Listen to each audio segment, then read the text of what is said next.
বন্ধুরা, আজ আমি ২০ বছর পুরনো হাঁটুর ব্যথা ভালো করার ঘরোয়া উপায় নিয়ে এলাম, যার জন্য ১ পয়সাও খরচ হবে না। কিন্তু বন্ধুরা, এখনকার দিনে ঘরোয়া উপায় ছেড়ে সবাই ওষুধ খাওয়াই পছন্দ করে। তো যাই হোক, হাঁটুর ব্যথাই নয়, পায়ের গোড়ালি ব্যথা করা কিংবা পায়ের তলায় জ্বালা করা, তো যাদের এরকম সমস্যা রয়েছে তাদের অবশ্যই এই ভিডিও কাজে আসবে বন্ধুরা। তো যার জন্য আমাদেরকে কোথাও যেতে হবে না, রান্নাঘরেই সব পেয়ে যাব। তো সর্বপ্রথমে আমি নিয়েছি সর্ষের তেল। তো ১ চামচ মতো নিয়েছি সর্ষের তেল, আর এখানে দিয়ে দিলাম একটুখানি কর্পূর, খুব বেশি নয়, সামান্য পরিমাণে, আর সেটাকে আমি গুঁড়ো করে নিয়েছি। এবারে দেখো, এটা মিক্স করে নিলাম। মিক্স করার পরে যেটা করতে হবে সেটা হচ্ছে গরম। তো অবশ্যই গরম করতে হবে। তো গরম করার জন্য একেবারে পুড়িয়ে দিতে হবে না, শুধু গরম করতে হবে বন্ধুরা। তো এই দেখো, গরম হয়ে গেছে।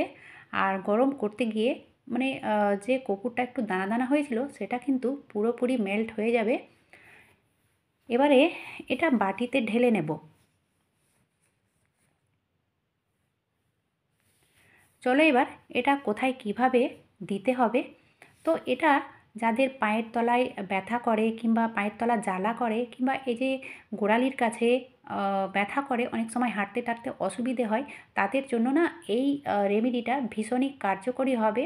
কারণ শীতের সময় বেশিরভাগ এখানে মানে এই জায়গাগুলোতে ব্যথা করে, হাঁটতে অসুবিধে হয়, চলাফেরা করতে অসুবিধে হয়, তাদের জন্য ভীষণই ভালো। এই সমস্যাগুলো দূর করার জন্য এর পরের যেটা প্রসেস আছে সেটা অবশ্যই ফলো করতে হবে। শুধু এটা দিয়ে রেখে দিলে হবে না বন্ধুরা। তো এটা না যে কোনো বয়সের মানে দেওয়া যেতে পারে আর কি। সে বুড়ো হোক বাচ্চা হোক, যে কোনো বয়সের দেওয়া চলবে। তো যাই হোক, এইভাবে পায়ের তলায়ও কিন্তু দিয়ে দিতে হবে। আর এটা চেপে চেপে মালিশ করতে হবে না, হালকা হাতেই মালিশ করতে হবে। এবারে চলো যেটা করতে হবে মানে পরের প্রসেসটা। তো এখানে আমি নিয়েছি জল, আর এই জলে কি মিক্স করব, যেটাই দিই না কেন রান্নাঘরেই পেয়ে যাব। তো অবশ্যই এই জলটাকে গরম করে নিতে হবে, মানে যতটুকু পায়ে সহ্য হবে ততটা গরম দিতে হবে। তারপরে এতে দিয়ে দিলাম আমি লবণ। জলটা যেহেতু একটুখানি বেশি রয়েছে সেই জন্য আমি ১.৫ চামচ মতো লবণ দিয়েছি। এবারে এতে দিয়ে দেব লেবু। তো অবশ্যই লেবুটাকে স্কিপ করা চলবে না, লেবু দিতেই হবে একটার জায়গায়। এখানে ২টো লেবুও দিতে পারো, মানে যত বেশি লেবুটা দেবে তত বেশি কাজ করবে। তো অবশ্যই তোমরা ১টা কিংবা ২টো লেবু এখানে গেলে দিয়ে দেবে। তো আমি এখানে ১টা লেবু গেলে দিয়ে দিলাম বন্ধুরা। চলো এবার জলটা ভীষণই গরম ছিল তাই আরও একটু জল দিয়ে দিলাম। তো অবশ্যই জলটা গরম রাখতে হবে, কারণ জল যদি গরম না থাকে তাহলে এটা কাজ করবে না। তো যতটা পায়ে সহ্য হবে ততটা জল গরম রাখতে হবে।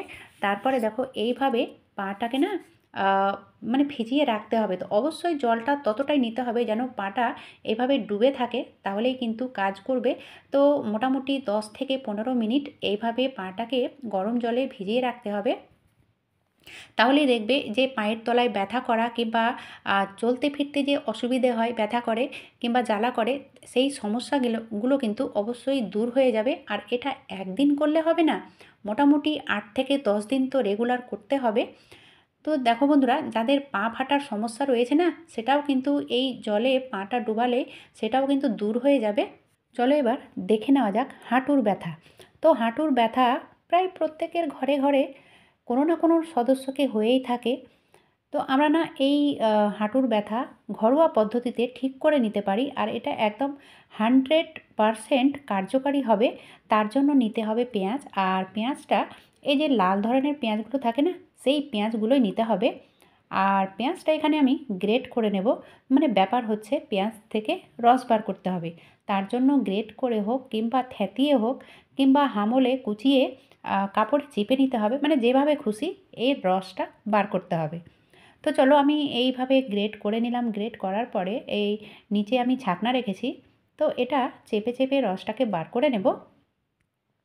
এবারে এই রসে কি কি মিক্স করব, যেটাই মিক্স করি না কেন রান্নাঘরেই পেয়ে যাব বন্ধুরা। খুব সহজ পদ্ধতি। আমরা এগুলোকে অ্যাভয়েড করি ঠিকই, কিন্তু পুরনো দিনে এই পদ্ধতিগুলো ব্যবহার করা হতো আর 100% কার্যকারীও হতো। তো এখানে আমি দিয়ে দেব সর্ষের তেল। হ্যাঁ বন্ধুরা, সর্ষের তেল। যতটা পেঁয়াজের রস রয়েছে ততটাই আমি এখানে দিয়ে দিলাম সর্ষের তেল। তারপরে এতে দিয়ে দেব হলুদ, অবশ্যই হলুদ দিতেই হবে। এবারে এগুলো ভালো করে মিক্স করে নিলাম। মিক্স করার পরে এটা কিভাবে দেব, চলো দেখে নেওয়া যাক কিভাবে এটা ব্যবহার করব আর কতদিন দিতে হবে, মানে কতবার দিতে হবে সেটাও একটা ব্যাপার থাকে।